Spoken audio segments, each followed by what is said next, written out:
matter to both of us. Listen and subscribe wherever you get your podcasts. If you're a business welcoming back your customers, it's important you keep yourself, your employees, and your customers safe. Because around 1 in 3 people who have COVID-19 have no symptoms and are spreading it without knowing. Prevent overcrowding, increase ventilation so that COVID-19 particles are blown away, and ask customers to check in using the NHS COVID-19 app or by providing their contact details. Let's take this next step safely. For further guidance, visit gov.uk/working safely. Home working. We've set at kitchen tables, dining tables, even dressing tables. So make home working work for you with a new CCM Smart Desk. It'll raise and lower into any sitting or standing position you prefer to work from, all at the touch of a button. It's even got built-in USB and wireless smartphone charge points. Pre-order with £100 off for just £329, including free delivery from mysmartdesk.co.uk. For many of us, future plans don't come much bigger than moving home. That's why at the Halifax, we want to make sure nothing gets in your way. So if you're unable to visit us in branch for a mortgage appointment face-to-face, we're more than happy to come to you. Every week, our colleagues are doing over 3,000 mortgage appointments by phone and video call, so we can keep your moving plans moving along. Halifax, it's a people thing.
Another breaking story today, and that is that 22 leading scientists and academics have called on the government, they've written to the government, and called on them to scrap social distancing in June to give people control of their lives once again, and that's a story in the Telegraph. They've also called for face masks to go, and all of those rules that you can't be close to one another to go. And I can tell you that if you look at the images of the House of Commons, you can see that MPs aren't there in any great numbers, and that's because of the social distancing rules. Until the social distancing rules go, that will be the nature of the Commons. So this is a big move, and I'm joined by Professor Jackie Castle, who is a public health doctor, Deputy Dean at Brighton Sussex Medical School, and one of the signatories to this letter. Thank you so much, Professor Castle, for joining us. What lies behind this? It's a big move. I think it's quite a broad church of people who've written to this, but for me, I see us as, with the incredible rollout of the vaccination programme, we really need to move on from how we make decisions and to recognise that we're in a very different ballgame now. So we, in this country, we've always done public health by consensus. We get people on board, we explain the reasons, and actually we've always had some of the most successful vaccination programmes in the world. So last year, in the wake of hospitals being potentially overwhelmed, no ventilators for people, we switched to a regulation by police, the law and coercion and fear approach to public health. And I think that what we did then is certainly, there's a very strong argument to justify that. I'm not arguing against that. What I do think is that we're now in such a different place. We really need to be thinking differently about how we do public health. So it is very abnormal to be requiring by police, with police regulation, things in everyday life. Now, I think that the roadmap is a good one. I think that there's a very realistic chance that it will progress as planned. But mandatory masks, their effectiveness in many of the settings where they're used is very limited. And I think one of the things we've thought about too little as a society is the huge impact that many elements of social distancing have on certain people in particular. People with cognitive difficulties, people with communication difficulties, people with deafness, people in care homes, and I think we've also overemphasised restrictions and completely taken our eye off the ball about the huge burden of cost of self-isolation that has particularly been on people who can least, do the work. I'm sitting in my conservatory, nice garden, I can be outside. Many people have scarcely been able to be outside. So I think we are now in such a different place in both the vaccine programme and where we are in the epidemiology that we need to go back to the good ways of doing public health. I also have some real worries about some of the messages, for example, about vaccines don't reduce transmission. I think the correct message should have been, we don't yet know how much. People aren't idiots. And, I talk to people, members of my family, who say, well, they're saying it doesn't work. So I think we need to be really careful and get people on board in the way that we've always done public health. And we can start acting like that today. We can stop doing legislative approaches and we can start doing consent approaches, which is why we have some of the best vaccination programs in the world. Professor Castle, some listeners will say, hang on a minute, have you seen what's happening in India? They allowed political rallies. They allowed weddings. They took their foot off the pedal at the beginning of this crisis. People were holding India up as a model. And now their NHS system is completely overwhelmed. We're just getting through this. Most scientists, the Prime Minister said, predict that there will be a third, fourth wave, even though we've been vaccinated.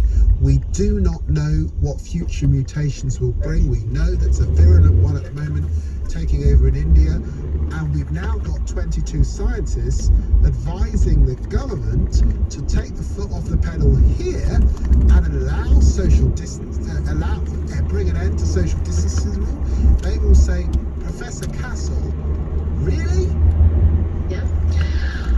I think we need to do absolutely everything we can to support India. 60,000 Indian doctors work in the UK and it's a huge diaspora and we absolutely need to look at that. It is not the same situation and I think we want, as well as being in the front of vaccination, to be in the front of delivering what vaccination can deliver, which is the renormalisation of much of life. Now, vaccines are designed to protect against infection. There may be new variants, a lot of work is being done, but we expect these vaccines to work for a good long time. But what they do is they change the consequences of an infection and also keep the numbers down so that we can do proper track and trace and crucially support.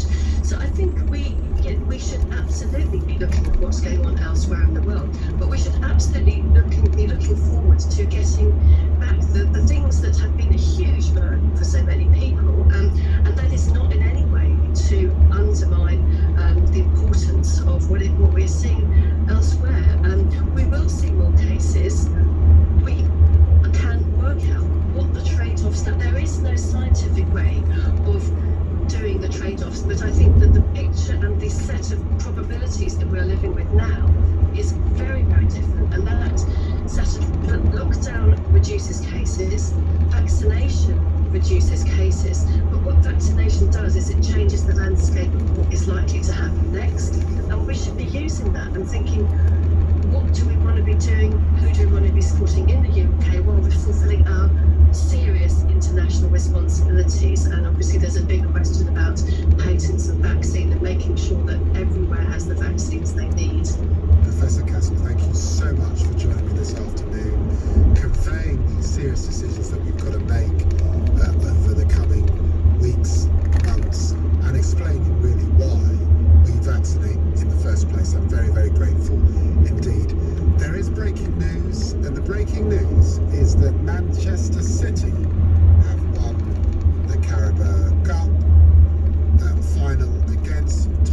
Hotspur 1-0. It's been a shocking week for Spurs with this Super League ending badly with us losing the cup. Not happy, but we'll move on. We'll move back to your calls on online abuse. Chris in Richmond upon Thames. Good evening, David. Well, I think clearly on Monday there's a big issue, but I think unfortunately we forget the role of traditional media. And two examples, so Boris Johnson, some of his rather colourful comments about Piccadilly's, about Muslims moving up behind bank robbers. Obviously there's no way you should have written those in the first place, but why were those editors allowing that to be printed, David? Well, it's a good point. It's a good point. It's not acceptable. It's certainly not acceptable in my mind. Again, it's that borderline between what is hate speech and what is comment. Journalists certainly know that line to cross. Editors know that line to cross. They go through a very, very thorough process, and the process works because newspapers do get sued. They take these things very seriously. Things come down, apologies get made, there's a regulator, all the rest of it. That doesn't exist in this world, and it needs to pretty swiftly. That's the point. I agree with you, but also I'd love to have a question time. I know you've been on it, you're a fantastic politician, great panelist, and you always speak briefly. But some of your fellow, I can be Diana, but I was on the Auditing Questions on 18 months ago. Before that issue started, the news were trying to whip everyone up and get everyone excited. Guess which panelist he said we should think about what we're talking to? Diana. Yeah. And again, it's this horrible thing. It's this horrible thing of clickbait. It's this horrible, what they call clickbait. It's driving people to the programme, and very, very sadly, and I'm still troubled by the call that we had from Tim in Scunthorpe. I'm still hugely troubled by that call on Tim's behalf, because again, there's that feeling that the local newspaper is driving or trying to drive people to the site and to buy the local newspaper, and it should not be at the expense of a life or at the expense of someone's mental health. In this case, it would be Diane Abbott's mental health. It's the similar position to me in terms of the abuse that she receives. Very good point, well made. I've got to go to the break. We're talking about the boycott of social media sites by clubs in the fight against racism and abuse online. My question to you is, will this boycott finally change something? You can call me on 0345 6060973. Plus, after the news, we'll have a look ahead to the Academy Awards tonight. The celebrities prepare for an in-person ceremony this evening. You're listening to David Lammy on LBC. It's 6:30 and it's time for the news with Tim Humphrey. The Foreign Secretary has confirmed the UK has sent the first of several urgent coronavirus deliveries of surplus medical equipment to India, which includes ventilators. Hospitals in Delhi are said to be turning people away because they run out of beds and oxygen. Another 11 COVID-19 deaths have been reported among those who tested positive in the UK in the last 28 days. 1,712 new cases have been recorded. Labour says it will ask an urgent question in Parliament this week following claims made by Boris Johnson's former chief advisor. Number 10 denies allegations from Dominic Cummings that the Prime Minister tried to get Conservative donors to pay for his Downing Street flat to be refurbished. The weather turning chilly this evening with a chance of frost overnight. Northern Scotland will see rain by dawn, a low of 1 degree. LBC. Right, you know what to do. Same deal as last year. Let's go for a take. The Mayor of London and London Assembly elections are taking place on The 6th of May. 6th of May. Right. Let's try that again from the top. Understood. The Mayor of London and London Assembly elections are taking place on the 6th of May. Find out how you can take part at londonelects.org.uk. Have your say. Great, that'll do nicely. Home working. We've sat at kitchen tables, dining tables, even dressing tables. So make home working work for you with a new CCM Smart Desk. It'll raise and lower into any sitting or standing position you prefer to work from. All at the touch of a button. It's even got built-in USB and wireless smartphone charge points. Pre-order with £100 off for just £329, including free delivery from mysmartdesk.co.uk. All right, Dave.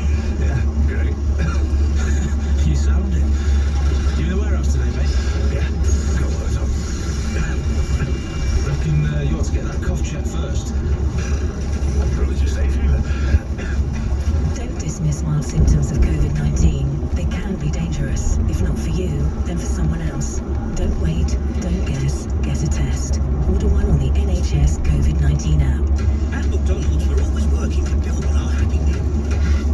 Which is why we're giving your little ones the choice of a book or toy and are ditching hard plastic toys altogether. That's why we've recycled old toys into Ronald McDonald House charity playgrounds. In fact, we're building one right now. Sorry for the noise. Participating restaurants only, served from 11 a.m. How does it feel when you stop smoking? Brilliant, I've finally quit. It feels good. I'm so proud of myself. I can keep up with my kids now. I feel a lot richer. I just feel fitter and healthier. I feel like I've got my life back. It's an amazing feeling when you stop smoking, and you can experience it for yourself. Our range of free support can help you quit for good, from our app to emails, face-to-face support and online communities. Search Smoke Free. Better health. Let's do this. I've found a simple way to invest. I found a low-cost way to invest. I found a fair investment company. We found Vanguard. And so have 30 million other investors worldwide. It's not surprising Vanguard is a Which recommended provider for investment platforms once again in 2020. Join us today. Vanguard, value to investors. When investing, your capital is at risk. When the world slowed down, you didn't. When others started another book set, you started your first screenplay. When others had lions, you did morning sprints. But now, things are reopening. Go-getters.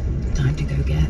The redesigned Jaguar range with luxurious interiors, updated Pippy infotainment, and electrified powertrain options. Now available for extended test drives. Contact your local Jaguar retailer to book. Specifications vary per model, terms and conditions apply. For savings on kitchen appliances, visit markselectrical.co.uk. Find selected Smeg retro fridge freezers reduced by up to £400. And traditional Smeg Victoria range cookers. Highly rated on Trustpilot and FIFO with free next day or weekend delivery available. Buy online or through our UK call centre now. Visit markselectrical.co.uk. David Lammy on LBC. Call 0345 6060 973. It's David Abbey here on LBC, and I'm returning to your calls on online abuse. But, of course, we have the Oscars tonight. The Academy Awards and stars are preparing for an in-person ceremony on this occasion, not online, in person. And I'm joined by George Simpson, who's a senior film reporter at the Daily Express, to bring us up to date with what we can expect from the Oscars. Do we have to stay up late for this, to watch the Oscars? Yes, we do. If you fancy staying up, about 1 a.m. it starts. I won't be staying up then. Give us a rundown of Best Picture. I've watched some of them. I've watched The Sound of Metal. I've watched The Trial of the Chicago 7. Nothing else. Judas and the Black Messiah, of course, I've watched. What do we think for Best Picture? It seems to be a shoe-in for Nomadland, which isn't actually out of the UK until the 30th. Right, so we can't watch that. That's the one with Frances McDormand, isn't it? That's right, yeah. Yeah. Are you sure she's going to get it? No chance for Judas and the Black Messiah, I'm afraid, or the Trial of Chicago 7. Trial of Chicago 7 maybe, but it's pretty much a shoe-in, it seems, unless there's a big upset, which has happened in Oscars history. A lot of listeners will be thinking, how are they doing it this year? Because, of course, cinemas have not been open. And most of these films going effectively online and to online platforms.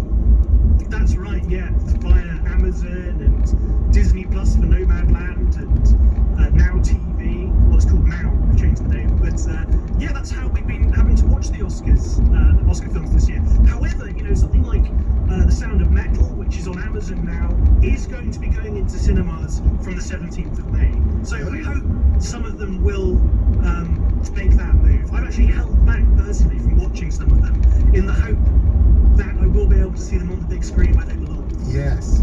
And tell me, Best Actor, is Anthony Hopkins going to get it for The Father? Or Riz Ahmed, who's a wonderful actor and I'm very lucky to have met on several occasions. Wonderful, wonderful man as well. Who's going to get it? Well, Sir Anthony Hopkins got the BAFTA. He didn't turn up for it, even virtually, sadly. However, it seems that the shoe-in will be the late, great Chadwick Boseman, posthumously. Yes. Yeah. For Ma Rainey's Black Bottom. That's which right, yeah. is also available on Netflix, certainly, isn't it? That's right, yes. And tell me, what are the other headlines that you can share with us? Well, this is the most diverse Oscars ever. 9 of the 20 acting nominations are from non-white backgrounds. First Muslim actor nominee, Riz Ahmed. First Asian American actor nominee, Stephen Young for Minari. And the first time ever, I think this one's really appalling, that there's been 2 female nominees for director. And there's only ever been one winner, and that was Catherine Bigelow for The Hurt Locker. This year it's Chloe Zhao for Nomadland and Emerald Fennell for Promising Young Woman. Chloe looks likely to get it. I mean, that's extraordinary. That only now have we got 2 women in the category and in the running. I mean, do you think that they fixed this in terms of diversity, in terms of the way they select their panel of judges? Have they cracked it permanently? Well, in the last couple of years, there was, the complaint of Oscars so white, and when all the acting nominees there weren't any persons of colour, they've seemed to give the Academy voters more, make sure they come from more diverse backgrounds. Yes, and it looks like we're moving in the right direction. However, it'll be interesting to see what the Oscars are like next year, because this year, obviously, films that would have gone up for Oscars have been delayed. And so it's actually given some more smaller independent films, which are usually Oscar bait, a bit more prominence. So I think next year is when we'll really see. However, there is, according to a report by UCLA, which came out a couple of days ago, it is a much better year for diversity in terms of people are happier to watch more diverse films. The number of ethnic minorities involved in watching or making American films has increased. However, people of colour and women are still underrepresented as film writers and directors, and they tend to helm lower budget pictures. So there is still work to be done, but there's a lot to be positive about, I think. And tell me, despite the pandemic, are they expecting the audience for the Oscars this year that we've seen in the past, a global audience? Obviously, it's a massive global occasion. It seems to be declining year on year, to be honest, and I don't think there's so much excitement, sadly, about this year. Maybe because it's in person, but different locations, and less well-known films are coming out. Especially, as I said, the favourite to win, we can't watch in the UK until the 30th on Disney Plus. That's the issue, I think. But as I say, I think next year we'll be able to see whether this increase in diversity is going to stick. George Simpson, senior film reporter for the Daily Express, thank you very much indeed. Really, really very grateful. Back to your calls. Adam in Harrow. Adam. Hi, David. Apologies about the fact that Tottenham lost, so I hope you're not in a bad mood. Well, I'm not happy, but I'm sort of suspending it for now.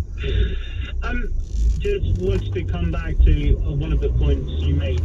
This is my first ever call to a radio station in 38 years now, but I felt really passionate the fact some of your callers called in, and Tim from Scunthorpe, nobody should be seeing their loved ones, especially at the age of 29, die just because somebody, are posting horrible things online. But your point that you made is around the civil servants, the fact whether we have expertise or not. Myself, I'm a civil servant, and I do work in the area of, digital harms, online harms, encryption and stuff like that. And as a civil servant, we are there to advise ministers, and at the end of the day, ministers and MPs and others to legislate. So we do have the expertise, we do have the people, but it is up to people like yourself and others to actually, put pressure on ministers, Prime Minister and others that you need to legislate. Civil servants can only advise, and we can write as many policy papers as we can to say this is what's happening to our society, and this is what's happening, these big companies like Google, Facebook, Twitter, as a civil servant, we can't take everybody on, but it's up to ministers and the Prime Minister to legislate. Adam, thank you for calling in and making that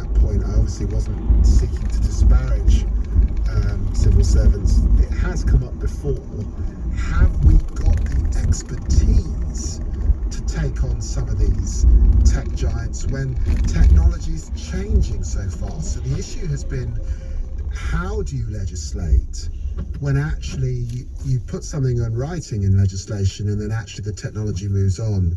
But the truth is, I would expect online harms to be constantly revisited in the same way that there are regular immigration bills, law and order bills, education bills. Actually, there's got to be a regular online harms approach, and governments revisiting and returning to this issue. But at the moment, we haven't even got started when we've been debating this stuff as a society for many, many years, and the pain that's caused, and it really came across with Tim's call from Scunthorpe, is very, very real indeed. Ezekiel, in Lewisham. Ezekiel. How you doing, you right? I'm very well. Thanks for calling in.